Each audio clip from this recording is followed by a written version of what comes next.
बिस्मिल्लाहिर्रहमानिर्रहीम। Dear student, आज हम स्टार्ट करेंगे एसी सर्किट्स का chapter number 5 second year physics का। So before starting AC circuit हमें पहले ये देखना होगा कि एसी सर्किट और डीसी सर्किट्स होते क्या है। तो सर्किट सिंपली हम डिफाइन करते हैं कि path for the flow of charges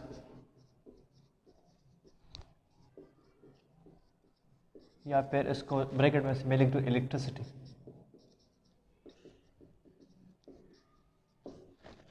is known as circuit।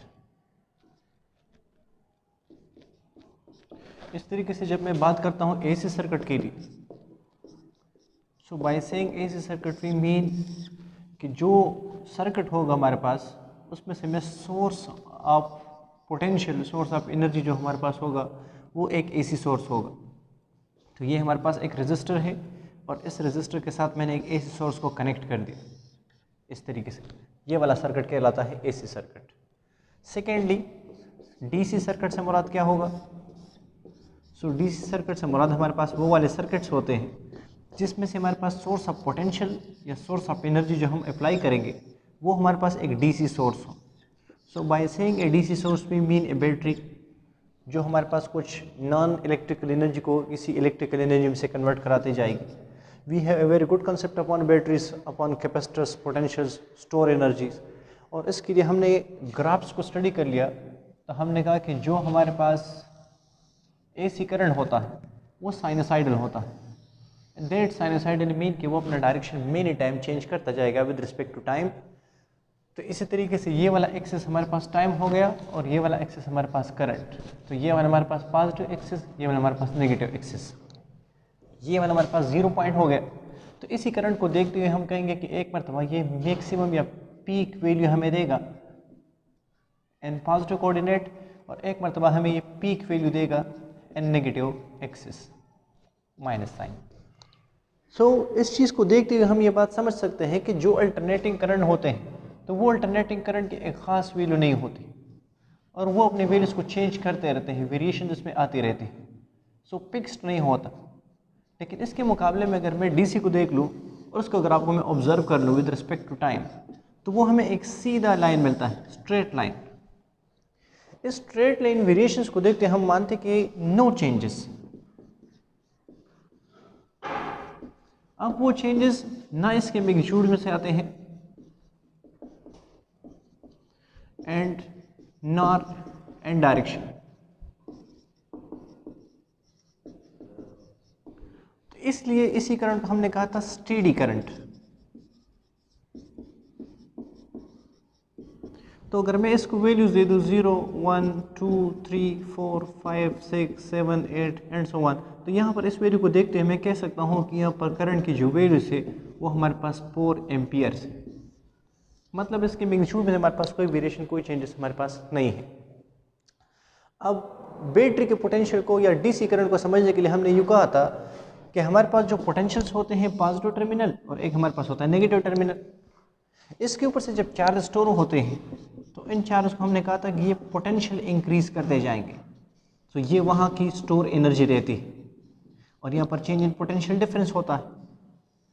इसी चार्जेस की एनर्जी को इस्तेमाल करके, यूटिलाइज करके हमने कहा था कि ये वर्क परफॉर्म करेगा और यहाँ पर ये वाला रेजिस्टेंस हमारे पास वर्क परफॉर्म करेगा। तो चाहे हमारे पास ये एक फ्लैश लैम्प है तो वो ग्लो करेगा, हमारे पास कोई फैन है तो वो ऑपरेट करेगा एंड सो ऑन। सो कहने का मकसद ये है कि जो हमारे पास डीसी करंट्स होते हैं, डीसी करंट में से हमारे पास मैग्नीट्यूड में से चेंज नहीं होगा, डायरेक्शन में से चेंज नहीं होगा, तो हमारे पास ये एक सीधा स्टेडी करंट हो सकता है, हमारे पास इसकी वेरिएशंस बनती हैं। जबकि जो अल्टरनेटिंग करंट होते हैं, जो अल्टरनेटिंग ईएमएफ होता है, वोल्टेज होते हैं, वो साइनोसाइडल होते हैं। बाय सेइंग साइनोसाइडल मीन हमारे पास ऐसा वेव फॉर्म बनाते हैं जो अपने डायरेक्शंस को वेरी करते रहते हैं, चेंज करते रहते हैं। सबसे पहले हमने देखना ये है कि ये वेरिएशंस क्यों आती है हमारे पास, और फिर हम जानने की कोशिश करेंगे कि प्रैक्टिकल सर्किट्स में से हमारे पास इसका असर क्या होगा और इसके साथ कौन कौन से ऐसे टर्मिनोलॉजीज होगी जिसके साथ एसोसिएटेड होगी। So before going into detail of the AC circuit, पहले हम इसके नेचर सोर्स की बात करेंगे कि हमारे पास इसका सोर्स क्या है। सो उसके सोर्स के लिए हमने एसी जनरेटर पढ़ा था और एसी जनरेटर में से हमने कहा था कि हमारे पास एक स्ट्रांग मैग्नेटिक फील्ड होगा जिसका एक साइड हमारे पास नॉर्थ पोल होगा और एक साइड हमारे पास इसके साथ एक साउथ पोल हमने ले लिया। हमने फील्ड लाइंस को यूँ कंसिडर कर लिया कि वो नॉर्थ से एमिशन शुरू करेंगे और इस तरीके से एमिट करते करते ये साउथ की तरफ चलते जाएंगे। तो नॉर्थ हमारे पास फील्ड लाइंस की एमिशन था, जबकि साउथ हमारे पास टर्मिनेशन टेक्स प्लेस कर रहा था उस फील्ड लाइंस की। सेकेंडली हमने यहाँ पर एक आर्मेचर कॉइल प्लेस कर दिया। उस आर्मेचर कॉइल को मैंने कहा कि हम सॉफ्ट आयरन ले लेंगे और उसके ऊपर से कॉपर की वाइंडिंग परफॉर्म कर देंगे। तो जो वाइंडिंग और कॉपर वायर की कम्बिनेशन बन जाती है, इस कम्बिनेशन को मैंने नाम दिया आर्मेचर कॉइल। इस आर्मेचर कॉइल से मैंने 2 कनेक्शंस ले लिए इस तरीके से और मैंने इसको नाम दे दिया A, B, C and D। ये 2 कनेक्शन यहाँ पर मैंने 2 रिंग इसके साथ कनेक्ट कर दिए, रिंग S1 रिंग S2, और यहाँ पर मैंने कार्बन ब्रशेज इसके साथ कनेक्ट कर दिए। जो कार्बन ब्रशेस होते हैं उसका फंक्शन ये होता है, इसका मैकेनिज्म ये होता है कि हमारे पास ये यहाँ से करंट को लेगा, तो जो करंट हमारे पास इस सर्किट में से बन रहा है वो करंट यहाँ पर से इसको गेन करेगा, यहाँ से निकालने में से कोशिश करेगा। तो ये स्लिप रिंग ऐसे रोटेट करते जाएंगे, स्लिप होते जाएंगे और उसके ऊपर से हमारे पास ये कार्बन ब्रशेस के ऊपर से स्लाइड करता जाएगा। ये जो रिंग्स होते हैं, रिंग S1 और रिंग S2, ये कार्बन ब्रश और रिंग, इसकी कम्बिनेशन का हम कम्यूटेटर्स कहते हैं, कम्यूटर्स। जो हमारे पास रिंग S1 है और रिंग S2 है, इसको हम कहते हैं स्प्लिट रिंग्स। स्प्लिट रिंग्स क्योंकि जैसे हमारे पास ये कॉइल घूमेगा अपने एक्सिस के थ्रू इसकी रोटेशन से एक्सप्रेस होगी इस तरीके से। तो इसके रोटेशन के घूमने की वजह से हमारे पास क्या होगा, ये वाले वायरस के साथ ट्विस्ट करते जाएंगे। तो अगर फिक्स्ड कनेक्शन होगा तो इस फिक्स्ड कनेक्शन की वजह से हमारे पास ये वायर ट्विस्ट हो सकते हैं, उसमें से टॉर्शन आ सकता है, टेंशन आ सकता है, वो टूट सकते हैं। उसको इस टूटने से बचाने के लिए हम क्या करते थे, यहाँ पर स्प्लिट रिंग्स प्रोवाइड कर देते हैं। ये हमारे पास क्या करेंगे, ये अपना कनेक्शन तोड़कर इस वायरस के अंदर से हमारे पास घूमता जाएगा, स्लिपिंग परफॉर्म करता जाएगा। तो हमारे पास ये कनेक्शन अल्टरनेटिवली चेंज होता रहेगा। सेकेंडली बात ये थी, इस चीज़ को देखते हुए कि जो फोर्सेस को मैं देख लूँ, so F is equal to I L B sine of theta, इस तरीके से F is equal to I L B F sine theta is equal to 90, then force हमारे पास आया था मैक्सिमम। लेकिन अगर थीटा की वैल्यू हमारे पास 0 हो गई तब फोर्स की वैल्यू हमारे पास बन जाती है 0। इन एडिशन टू दिस, अगर हम Faraday law of electromagnetic inductions को याद कर ले तो हमने कुछ ऐसा पढ़ा था that E is equal to -n del phi divide by del of dt, कि अगर चेंज इन फ्लक्स होगा तो उस चेंज इन फ्लक्स की वजह से हमारे पास EMF जनरेट होगा। इसकी टोटल कैलकुलेशन में परफॉर्म नहीं करूँगा, वो ऑलरेडी हम दूसरे लेक्चर में से कर चुके हैं कि कैसे हमारे पास चेंज इन फ्लक्स परफॉर्म होने से EMF जनरेट होगा। इस EMF की जनरेशन से हमने कहा कि ये जो फ्लक्स होगा ये हमारे पास डिपेंड करेगा B dot A cos of theta के ऊपर से। If theta is equal to 0, so flux की वैल्यू जो हमारे पास है वो B डॉट A मैक्सिमम के बराबर आ जाएगी। लेकिन अगर थीटा की वैल्यू हमारे पास 90 बन जाती है, मतलब इस कोयल का आर्मेचर कोयल की ओरिएंटेशन चेंज हो जाती है, तब हमारे पास फ्लक्स की वैल्यू 0 हो जाती है। सो इसी इक्वेशंस को सॉल्व करने के बाद, कंप्लीट डेरिवेशंस करने के बाद हमारे पास ये इक्वेशंस आ जाते हैं यहाँ पर कि जो EMF होता है that is E0 sine omega t, और जो करंट इसकी वजह से बनता है वो हमारे पास आ जाता है I0 sine omega into t। इस तरीके से ये जो E0 होता है इसको हम कहते हैं पीक वैल्यू और मैक्सिमम वैल्यू।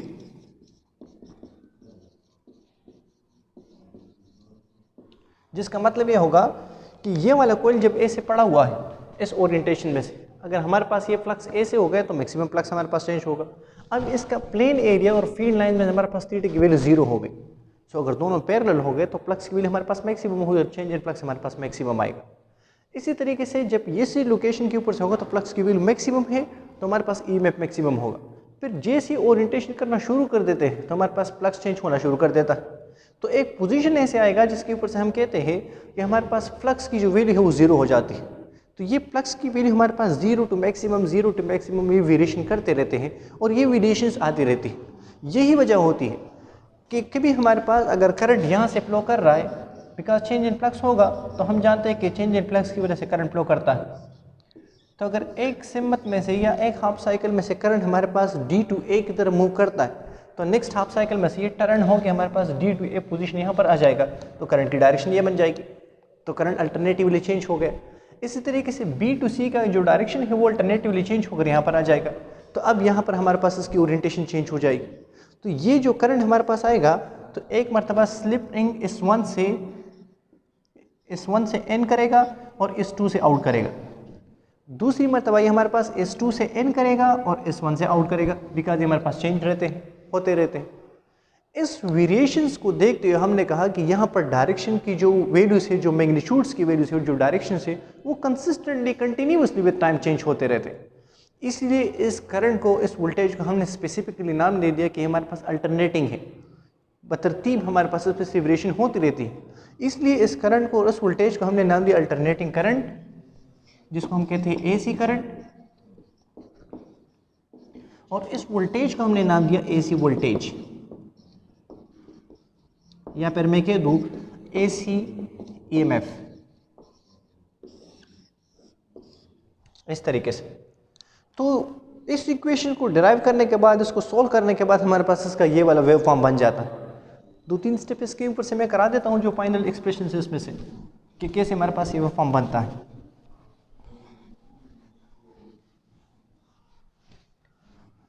अब देख ले जरा कि जो फ्रीक्वेंसी है ओमेगा, इस ओमेगा में यूँ लिख सकता हूँ omega is equal to 2 pi F.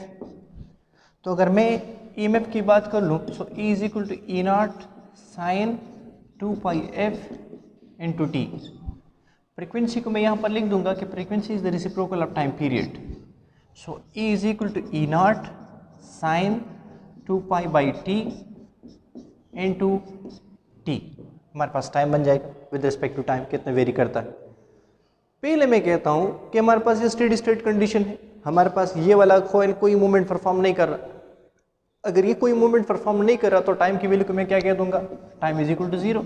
तो हमारे पास ईएमएफ की वैल्यू क्या बन जाएगी, so E naught sine 2 pi by T N two 0। तो टोटल वैल्यू जो हमारे पास होगी वो 0 बन जाएगी। फिर टाइम को हम चेंज करते जाएंगे, डिफरेंट वैल्यूज परफॉर्म करते जाएंगे and we will get different location, different orientation. तो यहाँ पर हमारे पास पीक वैल्यू आएगी, फिर से यहाँ पर 0, फिर से हमारे पास नेगेटिव डायरेक्शन में से फिर से 0 एंड सो ऑन, फिर हमारे पास नेक्स्ट साइकिल बनता जाएगा। तो ये थी हमारे पास कि कैसे अल्टरनेटिंग करंट और कैसे अल्टरनेटिंग वोल्टेज हमारे पास बनते हैं। इसके बरक्स, इसके मुकाबले में हमने कहा था कि डीसी के लिए जो ग्राफ्स बनते हैं वो सीधा होता है, इसमें से कोई चेंजेस नहीं होते, कोई वेरिएशन नहीं होते। अब अगर इसमें से ये रोटेशंस परफॉर्म हो रही है तो इसमें से इसकी फ्रीक्वेंसी भी होगी, इसका टाइम पीरियड भी हमारे पास होगा। सो टाइम पीरियड को मैं यूँ डिफाइन कर देता हूँ कि जो टाइम नीडेड होता है, time period, the time needed to complete one cycle is called time period.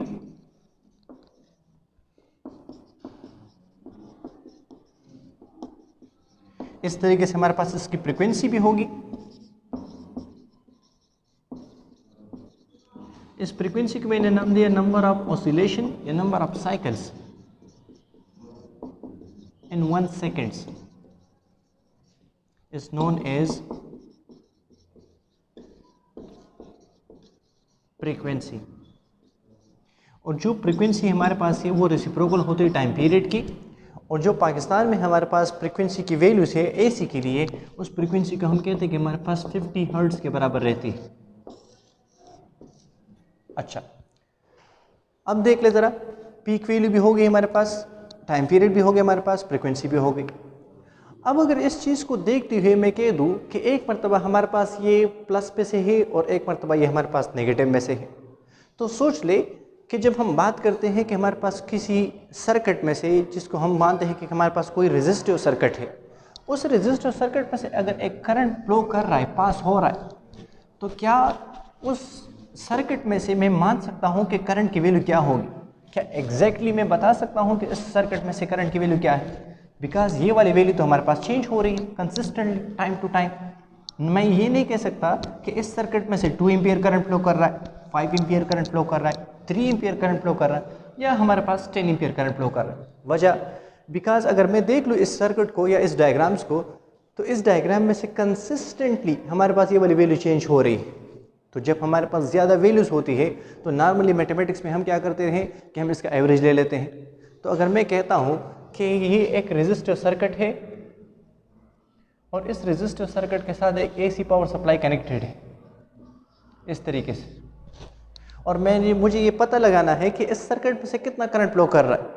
Sine wave form हमारे पास ये वाला है करंट का, EMF का भी ऑलरेडी हमारे पास इक्वेशंस अवेलेबल हैं, तो उसका वेव फॉर्म भी इस तरीके से बनेगा। तो अगर मैं वोल्टेज के लिए बात करूंगा कि वोल्टेज इसमें से कितना फ्लो कर रहा है, मैं नहीं बता सकता। मैं कहूँ करंट कितना फ्लो कर रहा है, मैं नहीं बता सकता। वजह क्या है? बिकॉज हर पॉइंट पे ये वाली वैल्यू हमारे पास डिफरेंट है। तो मैं एक खास महसूस वैल्यू को बोलकर ये नहीं कह सकता कि इतना करंट यहाँ से पास हो रहा है, बिकॉज वो तो उस स्पेसिफिक टाइम में से होगा। तो उस स्पेसिफिक टाइम पे जब मैं करंट की वैल्यू को देखूंगा, लेट्स सपोज मैंने ये वाला पॉइंट कंसिडर कर लिया, सो इस पॉइंट पे जो करंट की वैल्यू होगी उस वैल्यू को मैंने नाम दिया instantaneous value. Instantaneous value of current मतलब अगले इंस्टेंट पे ये वाले करंट की वैल्यू डिफरेंट होगी। तो हर लोकेशन के ऊपर से करंट की वैल्यू हमारे पास चेंज होती रही, वेरी होती रहती है। तो मैं ये नहीं कह सकता कि इस सर्किट में से हमारे पास 2 एम्पीयर करंट फ्लो कर रहा है, 5 एम्पीयर करंट फ्लो कर रहा है या 3 एम्पीयर करंट फ्लो कर रहा है। सो इसके लिए हम क्या कर देंगे, हम एक नॉर्मली मैथमेटिकल रूल के मुताबिक हम कहते हैं कि हम एवरेज ले लें। तो जब मैं एवरेज करंट की बात करता हूँ इस तरीके से, तो मैं कहता हूँ एक मरतबा प्लस करंट और दूसरी मरतबा माइनस करंट डिवाइड बाई 2, तो रिजल्ट में हमारे पास 0 करंट मिलता है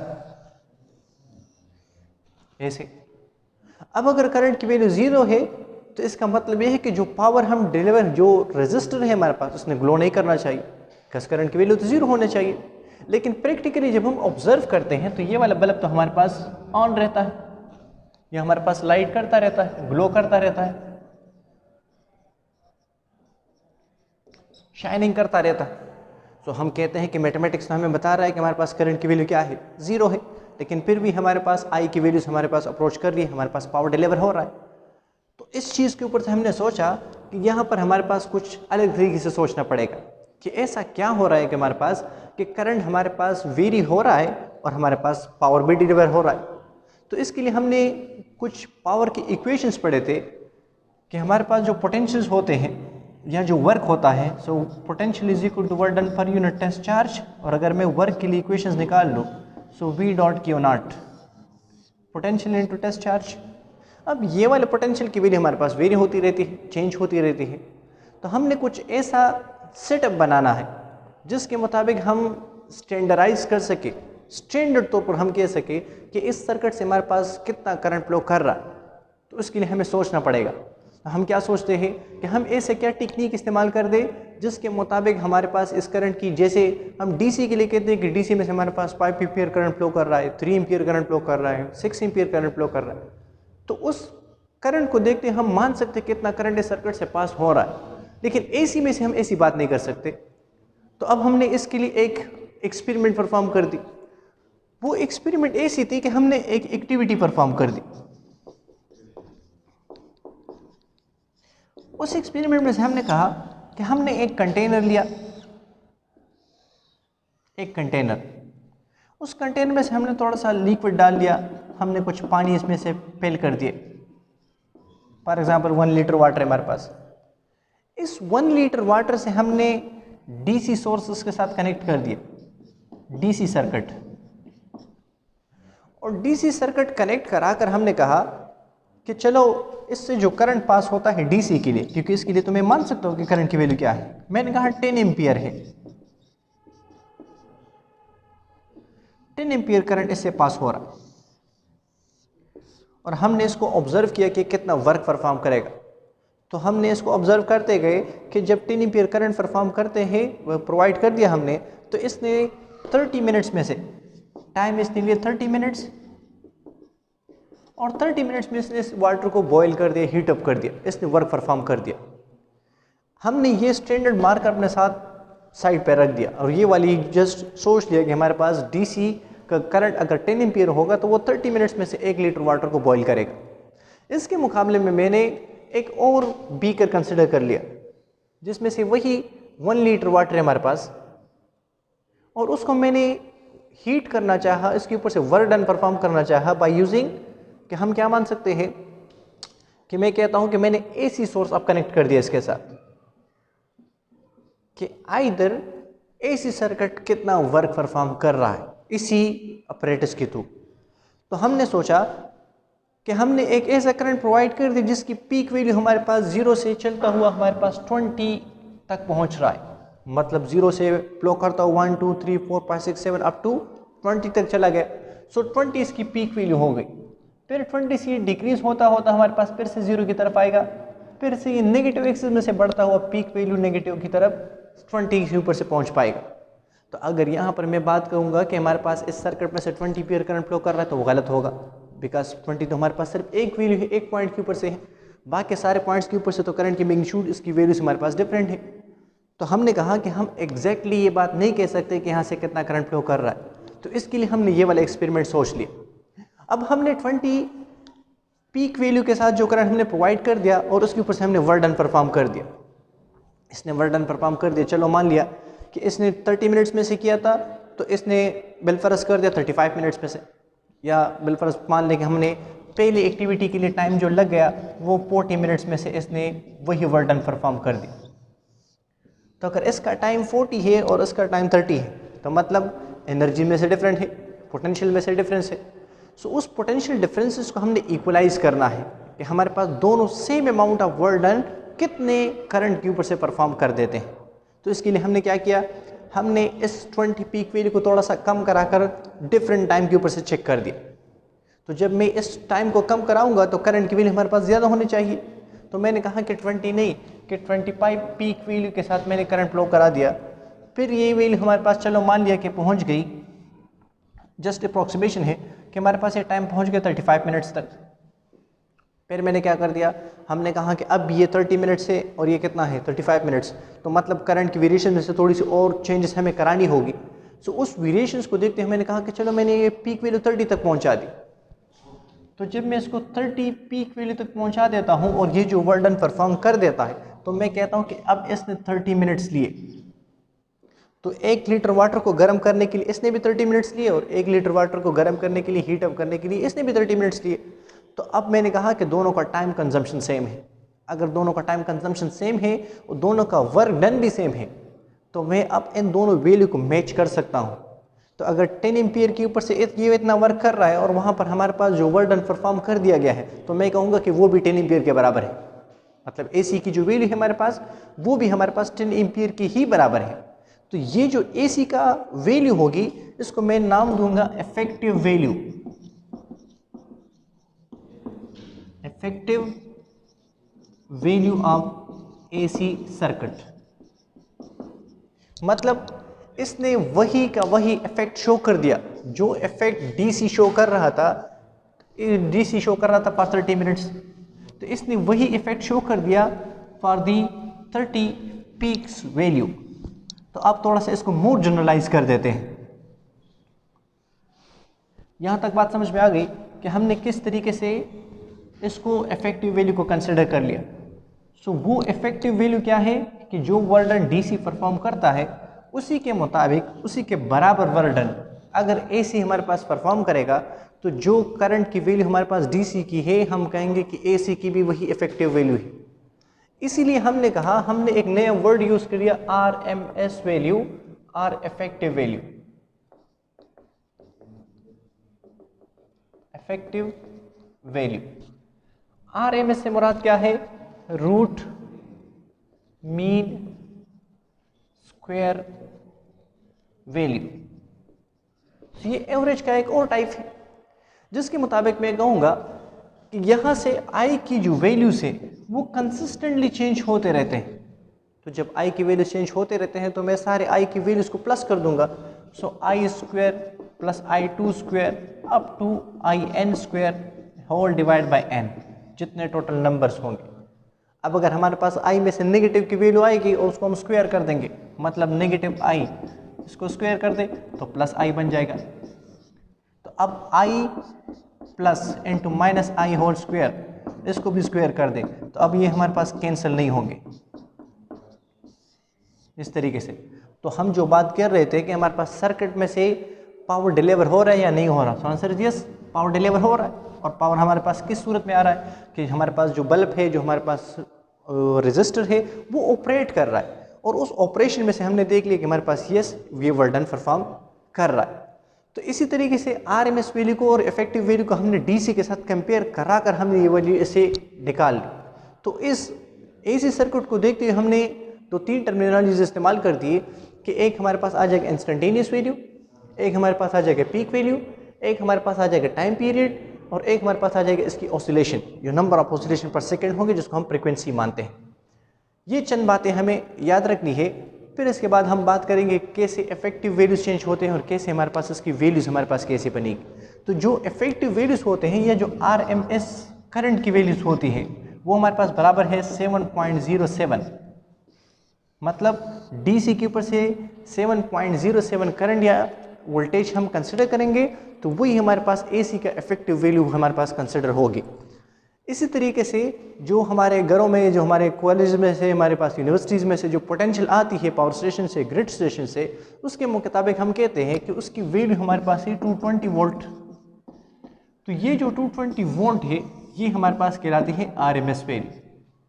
या जो करंट हम सप्लाई करते हैं अपने अप्लायंसेस में से तो उसको हम कहते हैं IRMS।